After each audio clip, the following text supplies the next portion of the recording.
One day it's a mother shot in front of her children. Last night it's a fatal drive-by shooting. Those are just two examples of the disturbing recent acts of violence in South suburban Dolton, where CBS 2's Tara Molina is asking the village's leaders what's being done to target the spike in crime.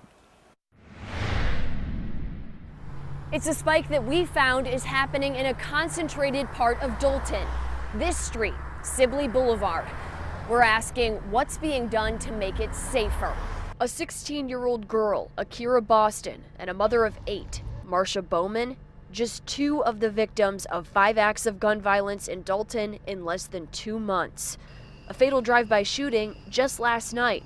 A car riddled with more than 15 bullet holes on the Bishop in Dolton. The woman driving forced to get herself to the hospital. And just weeks later, a police-involved shooting at a used car dealership that left an officer injured. Most of them have something in common. They happened on or near Sibley Boulevard, a major thoroughfare for people who live in the village and around it. We mapped them out, so we called the chief of police and the mayor's office to see what's being done to keep the community safe, specifically on Sibley Boulevard. We didn't hear back this afternoon, so we drove to their offices, where we were told they weren't available. The Board of Trustees meeting canceled tonight. We just have to stay on top of it. We turned to outspoken Dolton trustee Andrew Holmes. Is anything being done to make Sibley Boulevard safer? It's such a major street. Well, we have the patrol officer patrolling up and down.